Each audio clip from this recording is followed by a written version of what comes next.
এক মহাগিরিঙ্গি শুরু হইতেছে। এই মহাগিরিঙ্গির গল্প আজকে করব। এই চিঠিটা দেখেন, বাংলাদেশ সরকারের বিদ্যুৎ, জ্বালানি এবং খনিজ সম্পদ মন্ত্রণালয়ের চিঠি, তারিখ 12 আগস্ট। দেখেছেন, এবছর ঘটনা শুরু হয়েছে তার আগের দিন 11 আগস্ট। পররাষ্ট্র মন্ত্রণালয় বিদ্যুৎ বিভাগকে একটা চিঠি পাঠায়, ভারতের সঙ্গে দ্বিপাক্ষিক সম্পর্কের 9টা বিষয়ে হালনাগাদ তথ্য আর মতামত চায়। 11 তারিখে জমা দিতে করা হয়েছে 12 তারিখের মধ্যে, একদিন সময়। তারা ঘোরা দেখেছেন যেন ঘোড়া বেঁধে এসেছে। তালিকাটা বিদ্যুৎ বিভাগের বানানো না, তালিকাটা পররাষ্ট্র মন্ত্রণালয়। অর্থাৎ এইটা বিদ্যুৎ খাতের কোনো আভ্যন্তরীণ কাজ না। তাহলে এটা পররাষ্ট্র মন্ত্রণালয় কেন জানতে চাইতেছে? এটাই কারণ, এটা কূটনৈতিক বৈঠকের এজেন্ডা সাজাইতেছে আমাদের পররাষ্ট্র মন্ত্রণালয়। আর যেহেতু অতি ধুরন্ধর ডক্টর খলিলুর রহমান আমাদের পররাষ্ট্রমন্ত্রী, তাই ঘটনাটা আমাদের একটু খুঁটায় খুঁটায় দেখা দরকার। কি গিরিঙ্গি বাতাইতেছে কে জানে। আসেন গিরিঙ্গিটা আমরা খুঁজে দেখবো। যেটি যায় সেটি একটা গিরিঙ্গি বাধায় আসে। ইউনিট সরকারের আমলে আমেরিকা ট্যারিফের চুক্তি করতে গেছিল, গিরিঙ্গি বাধায় এসেছে। এটিও গিরিঙ্গি বাধায় আসবে। তো কই গিরিঙ্গি বাধাতে পারে সেটা দেখাইতেছি।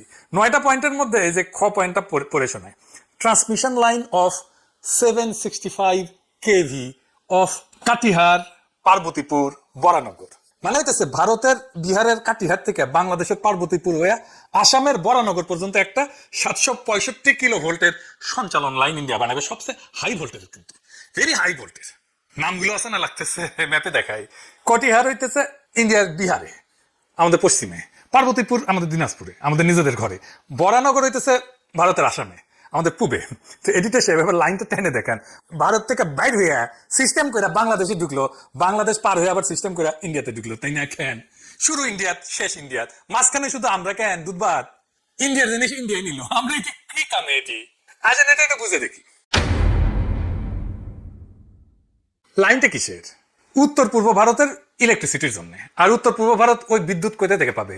এটা বাদ থেকে পাবে। অরুণাচল প্রদেশে ইন্ডিয়া কয়েক ডজন পানি বিদ্যুৎ প্রকল্পের পরিকল্পনা করে রাখিছে অনেকদিন আগে থেকে। নদীতে বাদ দিয়া ইলেকট্রিসিটি বানাবে, আর সেই ইলেকট্রিসিটি আমাদের দেশের মধ্যে দিয়া সিস্টেম করিয়া শর্টকাট মেরিয়া ইন্ডিয়া নিয়ে যাবে। তো সেই বাদগুলো বসিচ্ছে কোন নদী জানেন? এই নামগুলো একটু উদ্ভট। সিয়াং, দিবাং, সুবানসিরি, ব্রহ্মপুত্র, যমুনা। সিয়াং, দিবাং, সুবানসিরি, এই 3টা নাম মনে রাখেন। এই 3টাই ব্রহ্মপুত্রের প্রধান উপনদী। এদের পানি আসামে যে ব্রহ্মপুত্র হয়, কুড়িগ্রাম দিয়ে আমাদের দেশে ঢুকে যমুনা হয়। তার মানে যে পানিটা আমাদের যমুনা নদীতে আসার কথা ছিল, সেটা উজানে আটকে দিয়া বিদ্যুৎ বানানো হবে। আর সেই বিদ্যুৎ আমাদের মাথার উপর দিয়ে ইন্ডিয়া চলে যাবে। পানিও আমরা পাবো না, বিদ্যুৎ আমরা পাবো না, কিন্তু আমরা রাস্তাটা দিব। আর এটা নিয়ে এজেন্ডা বানাইতেছে আমাদের পররাষ্ট্র মন্ত্রণালয়। কি মসৎকার কথা! এরা আমাদের কোনো লাভ আছে? নাই, ফুটা পয়সাও লাভ নাই, ক্ষতি। আসেন ক্ষতিগুলো দেখতেছি একটা একটা করে। আপনার নদীর পানি আটকায় বাদ হবে, সেই পানি আটকায় বিদ্যুৎ হবে, সেই বিদ্যুৎ ইন্ডিয়া যাবে আমার মাটির শর্টকাট দিয়া।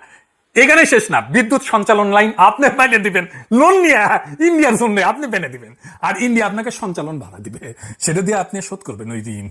আর এই দেয়া নিয়ে এজেন্ডা বানাইতেছে আমাদের পররাষ্ট্র মন্ত্রণালয়। আপনি ভাড়াও খাইবেন, আর যে আপনার মারলো তার ভাড়াও দিবেন।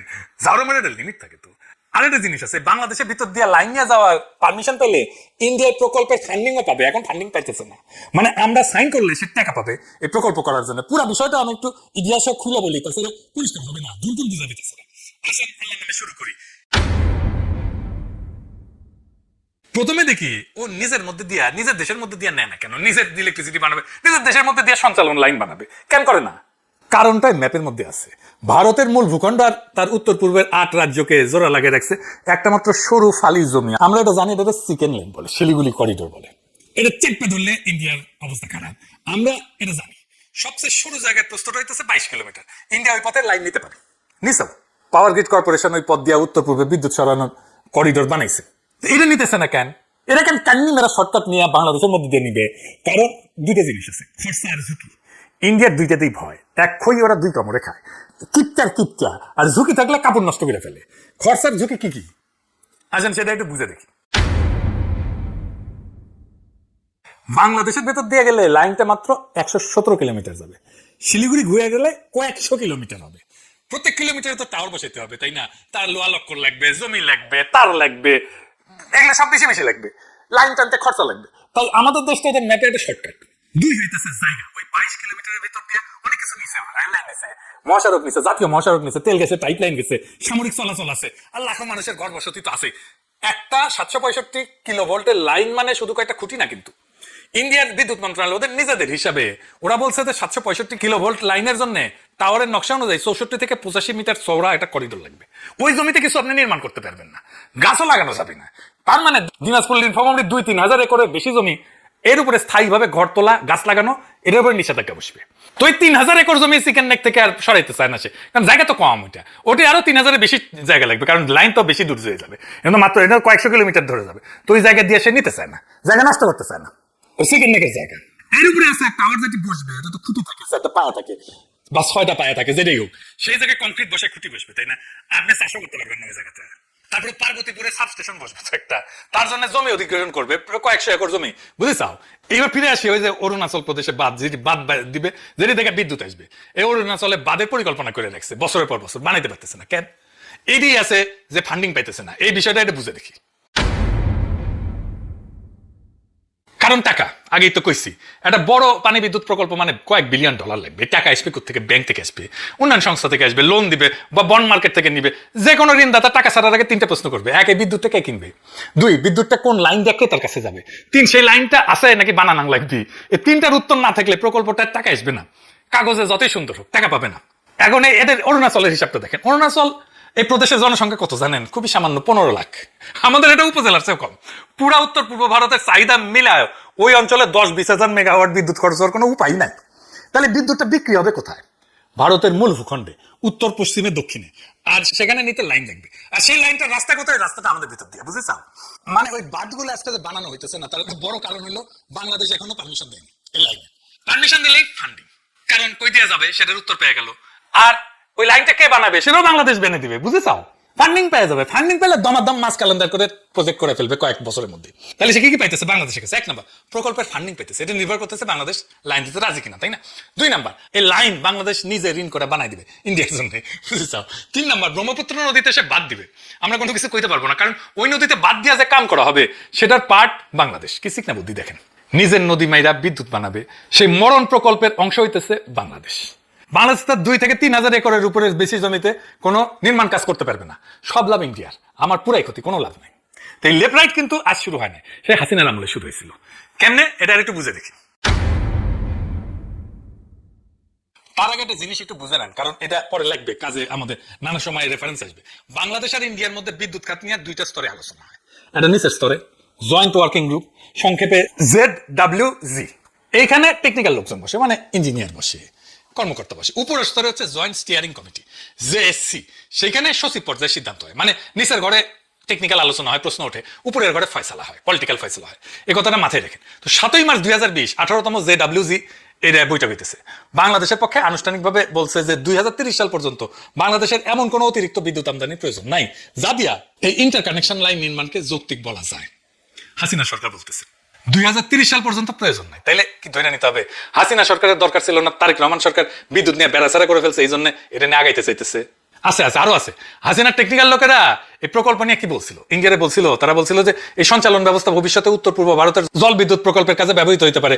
বাংলাদেশ যেহেতু ভাটির দেশ, বিষয়টা যৌথ নদী কমিশনে আলোচনা হওয়া দরকার। শুধু ওইটুকু না, তারা একটা ডেটা শেয়ারিং চুক্তির প্রস্তাব দিয়েছিল, হাইড্রোলজিক্যাল স্টাডি চাইছিল, পানি মডেলিং এর স্টাডি চাইছিল, পরিবেশগত সামাজিক প্রভাবের মূল্যায়ন চাইছিল, আর এই বিদ্যুৎ লাইনের নিরাপত্তা রক্ষণাবেক্ষণ নিয়ে প্রশ্ন তুলছিল। এরা হাসিনা সরকারের নিজের প্রতিনিধি দল, ওই সরকারের বেতনভুক লোক। ইন্ডিয়ার সঙ্গে সম্পর্ক যখন সবচেয়ে ঘনিষ্ঠ, ঠিক তখনকার এরা ঠিক জিনিসটা ধরে ফেলছিল। তারের সঙ্গে বাঁধের সম্পর্ক, বাঁধের সঙ্গে নদীর সম্পর্ক, নদীর সঙ্গে দেশের সম্পর্ক, এটা ধরছিল, বুঝছিল, কাগজে তুলছিল। 5 বছর আগে বাংলাদেশ সরকার সেটা বৈঠকের টেবিলে বলে আসছিল।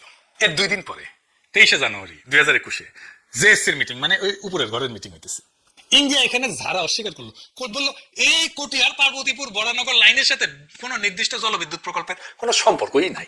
এই সঞ্চালন ব্যবস্থার সাথে ভাটি উজানের কোনো প্রশ্নই জড়িত না। কই না তো, আমরা তো ভালো ছেলে, আমরা এসব করি না। নদীতে আমরা বার্তা দিই না, কোনো গবেষণা না, কোনো নথি না, কোনো প্রমাণ না, শুধু একটা বাক্য আমাদের বিশ্বাস করে নিতে হবে, কারণ কথা কইছেন। এই প্রকল্পের সাথে পানি বিদ্যুৎ প্রকল্পের কোনো সম্পর্ক নাই। আর তারপর এই ডেটা শেয়ারিং এর প্রস্তাব আসছিল, সেটা বাদ। হাইড্রোলজিক্যাল স্টাডির প্রস্তাব আসছিল, সেটা বাদ। যৌথ নদী কমিশনে নেওয়ার প্রশ্ন আসছিল, বাদ। ঠিক হইলো, বাংলাদেশ শুধু নিজের ভূখণ্ডের ভিতরে সামাজিক আর পরিবেশগত প্রভাব দেখবে। ঢাকা শহরের ভিতরে একটা বিদ্যুতের খুঁটি বসাইতেছে। ৪১ ঘন্টার মধ্যে বাংলাদেশের এক্সপার্টরা নিজেদের তোলা সবচেয়ে গুরুত্বপূর্ণ প্রশ্নটা টেবিল থেকে হাওয়া কইরা দিল। নিচের ঘরে যে প্রশ্নটা উঠছিল সেটা উপরের ঘরে যে মুছে গেল। আর কে মুছলো?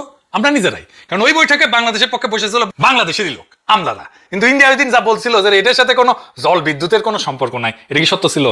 হর্ষবর্ধন সিংলা জানেন তো আমাদের এই দেশে এই রাষ্ট্রদূত ছিল ইন্ডিয়ার, সে ইন্ডিয়ার সাবেক পররাষ্ট্র সচিব ছিল, ঢাকায় ভারতের সাবেক হাই কমিশনার। আমরা জানি ভারতের G20 সভাপতিত্বের প্রধান সমন্বয়ক। নভেম্বর 2022-এ উত্তর পূর্ব ভারত এক সম্মেলনে প্রকাশ্যে বলছে বাংলাদেশে রুট করলে শিলিগুড়ি করিডোরের এই সঞ্চালন লাইনের চাপ কমবে, আর সেটা উত্তর পূর্বের উপকারে আসবে। উত্তর পূর্বের উদ্বৃত্ত বিদ্যুৎ বের করার জন্য সিকেন্স থেকে যানজট কমানো দরকার। এই কথাটা নিজে জোর দিয়ে বলছেন। আর সবচেয়ে গুরুত্বপূর্ণ কথাটা তার পরের বাক্যে বলছে উত্তর পূর্বের উদ্বৃত্ত বিদ্যুৎ ভারতের বাকি অংশে সরানো যাবে। আর তারিখটা দেখেন, নভেম্বর 2022।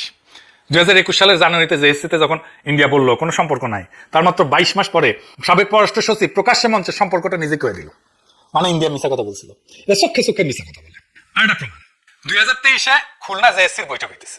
বৈঠকের পরে ফোনের আলো লিখলো সরকারি সূত্র তাদের কি বলছে যে ভারত কটিহার পার্বতীপুর বরানগর প্রকল্পের আওতায় করিডোর চাইতেছে। আর ইন্ডিয়ার পরিকল্পনা হইলো বিভিন্ন নদীতে বাঁধ দিয়া বিদ্যুৎ উৎপাদন করা এবং বাংলাদেশকে করিডোর হিসেবে ব্যবহার করিয়া সেই বিদ্যুৎ উত্তর পূর্ব থেকে ভারতের অন্য অংশে নিয়ে যাওয়া। এইবার দুইটা বাক্য পাশাপাশি রাখেন। আনুষ্ঠানিক বৈঠকের নথিতে রেকর্ডে কইতেছে এটার সাথে পানি বিদ্যুতের কোনো সম্পর্কই নাই, উজান ভাটির কোনো সম্পর্কই নাই, তাই না? আর সাংবাদিকদের কাছে কইতেছে এটাই উদ্দেশ্য। জারমে দেখেছেন কোনটা সত্যি রে মাদারচোদ? আমি তো কোনো ষড়যন্ত্র তত্ত্ব দিইনি, তো আমি কোনো বানানো কিছু বলি নাই। তো ইন্ডিয়ারই দুইটা প্রকাশিত বক্তব্য পাশাপাশি রাখছি, দুইটাই ভারতীয় পক্ষের আর দুইটাই পরস্পর বিরোধী, দুইটা একই সাথে সত্য হইতে পারে না। তো আমাদের আর কি সর্বনাশ হবে প্রকল্পে, ভয়ানক সর্বনাশ হবে, সেটাও বুঝে দেখা দরকার। আমেরিকার সেন্টার ফর নেভাল অ্যানালাইসিসের একটা গবেষণা আছে, সেখানে বলা হয়েছে শুষ্ক মৌসুমে বাংলাদেশের নদীর পানির 75% আসে ব্রহ্মপুত্র থেকে। শুষ্ক মৌসুমে, কথাটা খুবই গুরুত্বপূর্ণ। এখানে আসল ব্যাপার, বর্ষায় পানি তো সবার আছে, আমাদের তো উদ্বৃত্ত পানি, বর্ষায় বেশি পানি আসে, বন্যা হয়। বর্ষায় আমাদের সমস্যাই পানি বেশি, কিন্তু জানুয়ারি থেকে মে যখন বড় ধান হয়, যখন সমুদ্র থেকে লবণ ভিতরে ঢুকতে শুরু করে, যখন নদীতে নৌকা আটকায় যায়, তখনকার 3/4 পানি একটা নদী থেকে আসে, মাত্র একটা নদী। বাংলাদেশের প্রয়োজনের 3/4 পানি আসে একটা নদী থেকে। কোন নদী? ব্রহ্মপুত্র। এবার আমাদের তিনটা বড় নদী পাশাপাশি রাখেন। গঙ্গা, এটা উজানে ফারাক্কা বসে আছে 50 বছর ধরে, পানি আটকায়। পদ্মা মরে গেছে, দুদু বালুচর। তিস্তা উজানে গজলডোবাবাদ, কি অবস্থা সেটা, শুধু দুদু বালুচর। ব্রহ্মপুত্র উজানে এখনো কোনো বড় নিয়ন্ত্রণ কাঠামো বসে নাই, বার্তা এখনো দেয় নাই। তিনটার মধ্যে দুইটা চলে গেছে। ব্রহ্মপুত্র আমাদের শেষ নদী, আর তিনটার মধ্যে সবচেয়ে বড়টাও এইটা। গঙ্গা গেছে, তিস্তা গেছে, তবু দেশটা টিকে আছে কারণ ওই 75% পানি আসতেছে ওই একটা নদী থেকে। এখন আসতেছে, যা হারাইছি সেটার হিসাব আমরা জানি। এইবার যেটার উপর হাত পড়ছে ওইটা হারাইলে হিসাব করার মতো আর কিছু থাকবে না। ওই নদী মাইরা বিদ্যুৎ বানাবে, আর সেই বিদ্যুৎ টাইনে নিবে আমার মাটির উপর দিয়া, আর সেই মাটির উপর দিয়ে টাইনে নেওয়ার খরচটাও আমাকে ঋণ করে বানাই দিতে হবে। ওরে জুলুমের কোনো সীমা পরিসীমা নাই। এবার আসেন এই প্রকল্প নিয়ে কি গিরিঙ্গি করতেছে খলিলুর রহমান, সেটা দেখি। 19 জুলাই 2024 22তম জেডব্লিউজি বৈঠক। আমাদের কাছে এটার সিদ্ধান্তগুলো আসছে, এইটা স্যার দেখেন, পুরো কাগজ আছে আমাদের কাছে। করলে রাজস্থানে হইতেছে মিটিং, এই তারিখটা মনে রাখেন। 19 জুলাই 2024 দেশে তখন কি হইতেছিল? ইন্টারনেট বন্ধ, রাস্তায় গুলি, কারফিউ, আর রক্তারক্তি মাইরে সাফা করে ফেলতেছে হাসিনার পুলিশ আর হাসিনার ছাত্রলীগ যুবলীগ। আর ওই দিন বন্ধ দরজার পিছনে এই হাসিনা সরকার, যার আয়ু তখন মাত্র 3 সপ্তাহ নাই, যার কোনো ম্যান্ডেট অবশিষ্ট নাই, সে তার শেষ উপহার ইন্ডিয়ারে দিল। বাংলাদেশের ভূখণ্ডের উপর দিয়া ভারতের সঞ্চালন লাইন বসানোর সম্মতি দিয়ে দিল। ব্রহ্মপুত্রের লাশ দাফন হইয়া গেল। কিন্তু এরপরে জুন 2025-এ অন্তর্বর্তী সরকার এই প্রকল্প বাতিলের সিদ্ধান্ত নেয়। হাসিনা আমলের সিদ্ধান্ত বাতিল। 12 আগস্ট 2026 এই মাসে এসে এই চিঠি বিদ্যুৎ বিভাগের তালিকায় ওই 765 কেভি লাইন আবার ফেরত আসতেছে। ওই কবরে আবার চাপা দেওয়া হইতেছে মাটি। কেন? কার জন্য? ইউনূস সরকার বাতিলের সিদ্ধান্ত নিছে। এটা নিয়ে আর আলাপ কি? চিঠিটা একটা জিনিস নিশ্চিতভাবে প্রমাণ করে, ফাইলটা এখনো খোলা আছে, এটা বন্ধ হয় নাই। যে ফাইলটা 1 বছর আগে বন্ধ করা হয়েছিল সেটা আবার টেবিলে। আর সেই কারণে আজকে আমার একটাই প্রশ্ন, এই প্রশ্নের উত্তর সরকারকে দিতে হবে। জুন 2025-এ যে বাতিল সিদ্ধান্ত না হয়েছিল সেটা কি বহাল আছে, নাকি ওটা বাতিল করে দেওয়া হয়েছে? হ্যাঁ নাকি না? এক শব্দের উত্তর জাতি জানতে চায়। এর মানে কি এই যে উপরে খুব ইন্ডিয়া বিরোধী আর তলে তলে টেম্পু চালান, বাইরে বলেন হরতাল, আর প্রধানমন্ত্রীকে বলতেছে আমরা বিশ্বাস করি এই ফাইলটা এখন আপনার টেবিল পর্যন্ত পৌঁছায় নাই, কারণ ক্ষমতায় আসার আগে নদীর প্রশ্নে আপনি যে অবস্থান নিয়েছিলেন এই সিদ্ধান্ত তার সম্পূর্ণ উল্টা। যদি না জানা থাকেন এখন জানলেন, আর যদি জানা থাকেন তাহলে জাতিকে জানান, কারণ ইতিহাসের সিদ্ধান্তটা কোনো সচিব বা কোনো মন্ত্রীর নামে লিখবে না, ইতিহাস লিখবে সরকারের নামে, আপনার নামে। খলিলুর রহমান উড়াল দেবে, আপনার গায়ে কালি লেগে থাকবে চিরজীবন। আমাদের হাতে ভারতের বিরুদ্ধে ব্যবহার করার কয়টা মাত্র কার্ড আছে? সত্যি কথা বলি, খুব কম কার্ড আছে। বাণিজ্য ভারসাম্যে আমরা পিছিয়ে আছি, কূটনীতিতে আমরা ছোট দেশ, সামরিকভাবে তো তুলনাই হয় না। কিন্তু একটা জিনিস আমাদের আছে, সেটা টাকা দিয়ে কেনা যায় না, সেটা হচ্ছে ভূগোল। ওই 22 কিলোমিটারের সংকীর্ণ চিকেন নেক আমাদের হাতে একটা কার্ড তুলে দিছে, যেটা ভারত চাইলেও তৈরি করতে পারবে না। এই একটাই কার্ড আছে। আর 2026-এর অগাস্টে বিনামূল্যে সেই কার্ডটা যদি খরচা করে ফেলেন, মানে ডিসেম্বরে গঙ্গার আলোচনায় খালি হাতে বসবেন তাইলে। মনে রেখেন এই কার্ড একবারই খেলা যায়। লাইন একবার বসে গেলে সেটা তুলে নিতে পারবেন না। ইস্পাতের টাওয়ার তুলে ফেলা যায় না, চুক্তি বাতিল করা যায় না, ক্ষতিপূরণ মামলা হয়ে যাবে। এটা এমন একটা সিদ্ধান্ত যার কোনো ফেরত পথ নাই। জনগণের দাবি খুব সিম্পল দুইটা। এক, সরকার আনুষ্ঠানিকভাবে জানাক জুন 2025-এর বাতিল সিদ্ধান্ত বহাল আছে কিনা। দুই, এই সিদ্ধান্ত মন্ত্রণালয় হবে না, এটা সংসদে যাবে। যে সিদ্ধান্তে 54টা অভিন্ন নদী ভবিষ্যৎ জড়িত, সেটা কয়েকজন কর্মকর্তা আর একজন মন্ত্রীর সইয়ের বিষয় হতে পারে না। পানি নিরাপত্তা বিদ্যুৎ মন্ত্রণালয়ের এখতিয়ারেই পড়ে না, পররাষ্ট্র মন্ত্রণালয়ের এখতিয়ারে পড়ে না, এটা জাতীয় সংসদের এখতিয়ারে পড়ে, এটা জনগণের সার্বভৌম এখতিয়ারে পড়ে। ইন্ডিয়ার এই বিদ্যুৎ করিডোর হবে না, এটা আমরা হইতে দেব না। Case finish. দেশটা কারো বাপের না। কোনোভাবে যদি বিদ্যুৎ করিডোর হয়,